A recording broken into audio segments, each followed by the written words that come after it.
Today I'm going to be showing you how to crochet this beautiful stitch.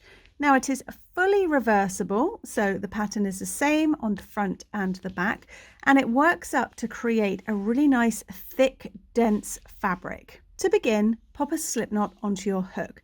Now the pattern multiple for this stitch is 3 plus 2. Now all that means is you're going to chain in multiples of 3, 3, 3 for as wide as you want your project to be, then add 2 chains right at the very end. I'm just making a small sample today, so I'm going to go ahead and chain 20. So that's my multiple of 3, 18, plus 2 more chains at the end for a total of 20.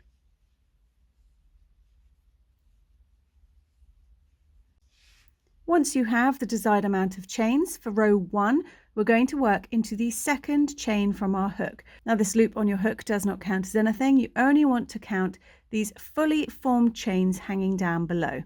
So 1, 2, and into that second chain, work a single crochet. Then single crochet into every chain all the way down the row.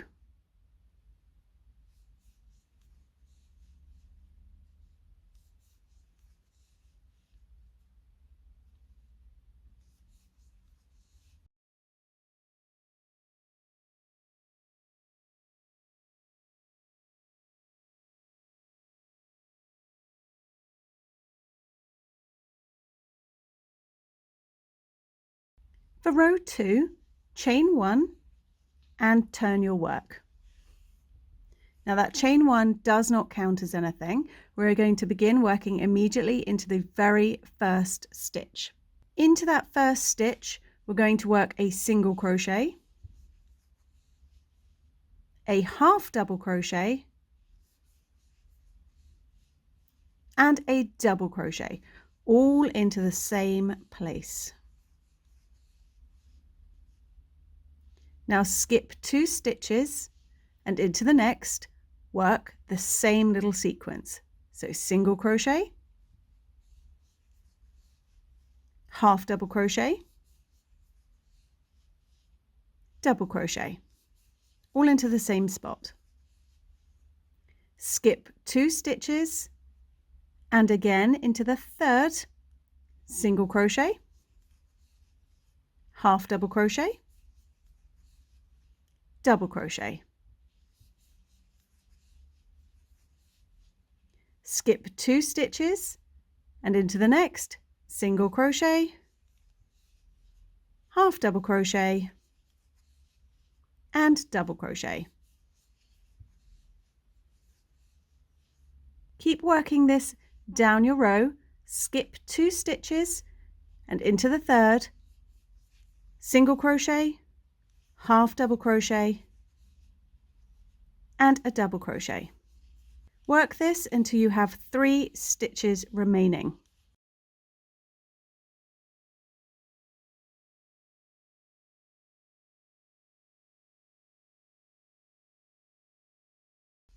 Once you have reached the other side and you have 3 stitches remaining, to end this row, we're going to skip 2 stitches and work a single crochet only into the very last stitch. So end with just 1 single crochet. For row 3 is the pattern repeat row. Now all that means is row 3 is the row that you'll repeat over and over and over until your project is the length you want it to be and you are ready to square off for the very final row. Now I'll go over this row 3, a few times because it takes a few goes for it to actually click. So don't give up on this stitch. It's all about practice. So for row 3, we're going to chain 1. Again, this chain 1 does not count as a stitch, and turn. Now into this very first stitch where you just chained from, we're going to work a single crochet, a half double crochet, and then stop. Now we're going to work a double crochet, but into the stitch below. So you can see quite clearly with me using this thicker yarn, This is the single crochet we're working into, that first hole. And down here, the second hole is where we're going to work our double crochet. So immediately below the stitch you are working into. And into that space, work a double crochet. So reach down and pull your yarn up a little bit higher. So this double crochet will be slightly elongated. Then complete it as normal.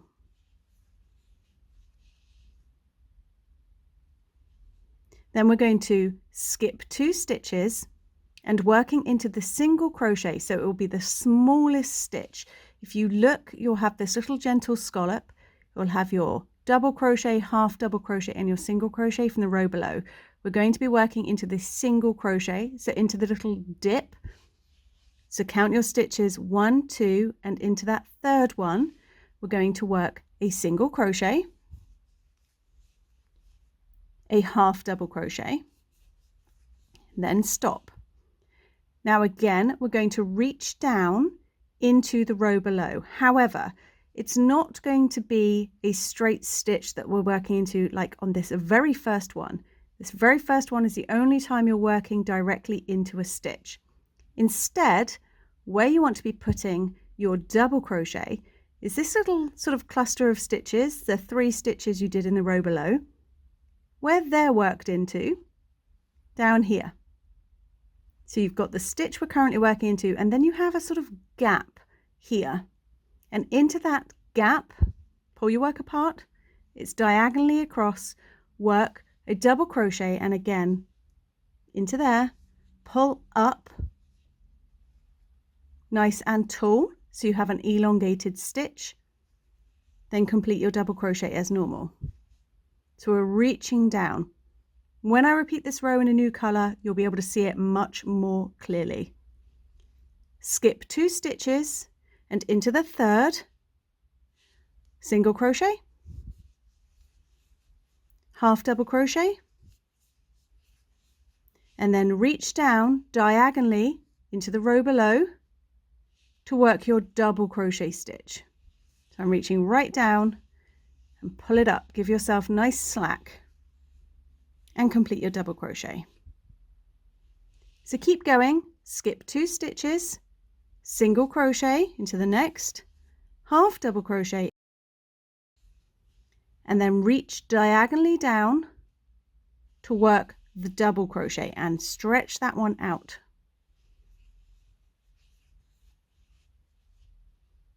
Skip 2 stitches, single crochet, half double crochet, then reach down diagonally and into this spot down here, work your sort of elongated double crochet stitch.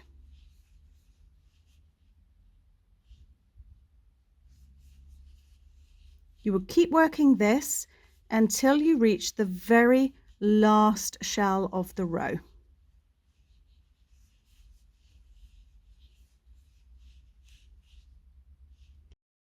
Once you have reached these last 3 stitches, we're going to end by skipping 2 stitches and into this very last stitch, which will be slightly tucked around here.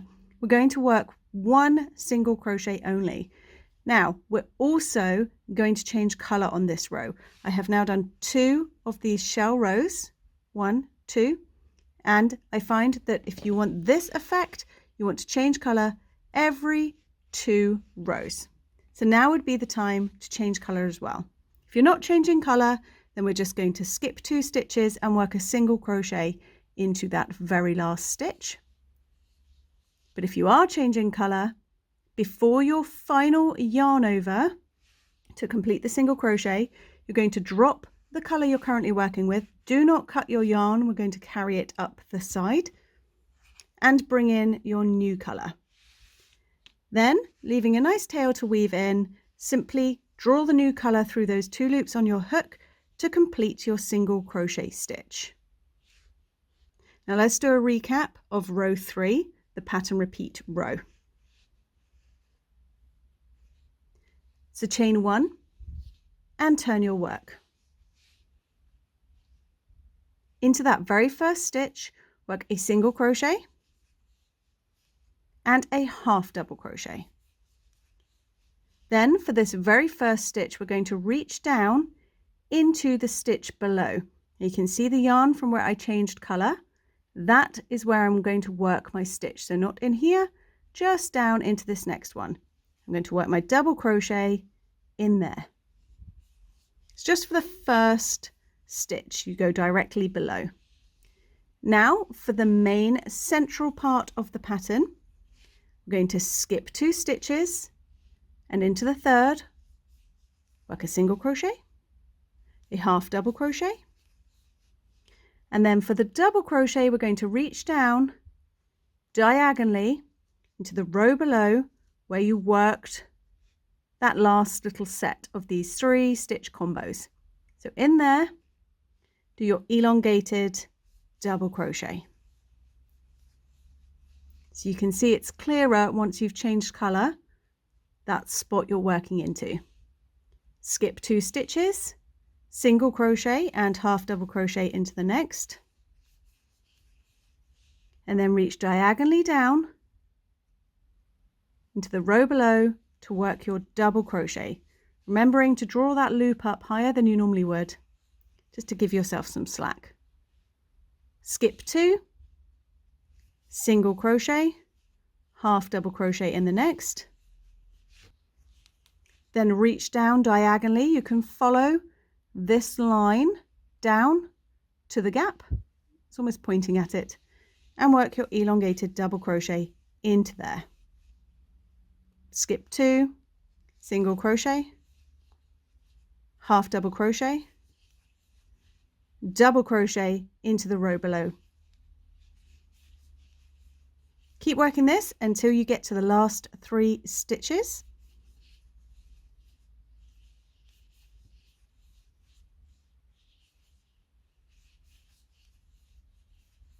Then once you've reached the other side and you have 3 stitches remaining, you're going to skip 2 and into that very last stitch, work a single crochet only.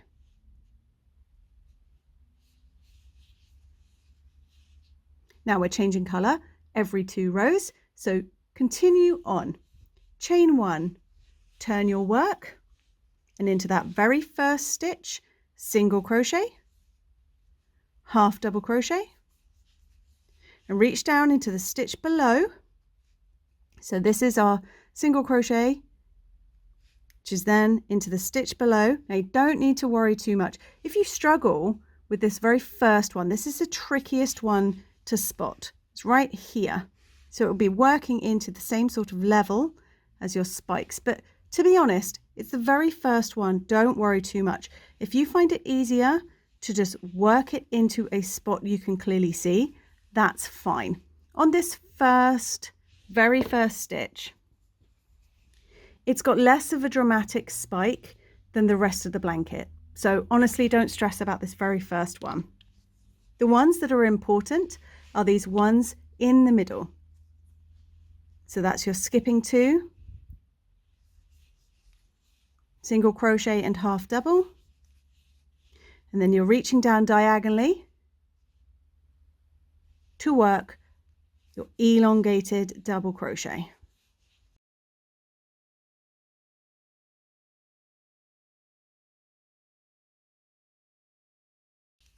I find this changing colour every 2 rows makes it easier to spot where these sort of spike stitches, almost, I guess they are, double crochet spike stitch.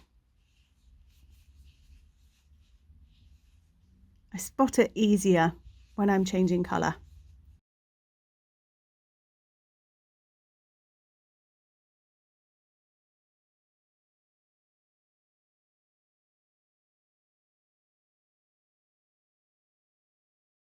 Now, as we have now done 2 rows, for this very final single crochet of this row, I'm going to change colour and I'm going to float the yarn up. So I'm going to pop my hook in, drop a loop, then I'm going to drop the gold colour and I'm going to bring the beige I was working with, and I'm going to bring it up and finish my stitch with that colour. Now just make sure if you pull your old colour, that'll cinch it down a little bit. Just make sure you've given yourself enough slack and you're not crushing the whole thing up. So you just want it to float along, not pull too tight, not too loose. And then repeat the process again. Chain 1, turn, work this initial first set of 3 stitches. Don't worry too much about where they go. It's into the stitch below.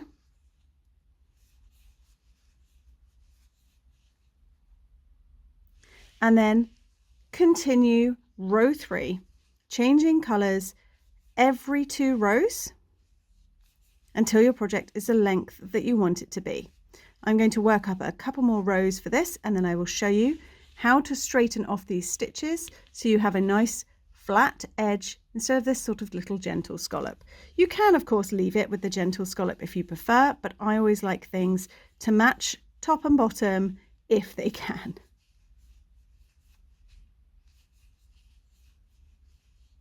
So once your project is the length that you want it to be, you can cut this floated colour, not the colour you're working with, the colour that you will no longer be using. So you'll have those 2 tails to weave in. The very final row of this project just gives it a nice square edge so it matches the bottom.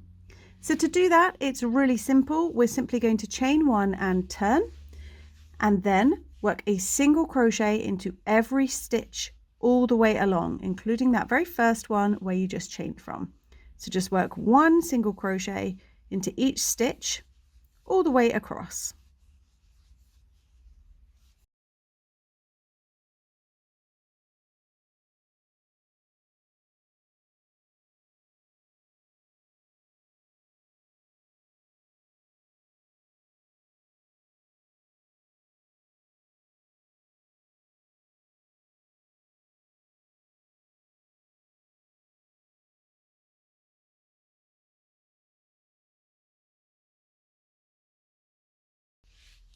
Then to finish, chain 1, cut your yarn, leaving a long end to weave in, pull that through, pull it tight, and your project is complete. So I hope you enjoyed this tutorial. Please do let me know what you think of this stitch down in the comments below. And until next time, happy crocheting!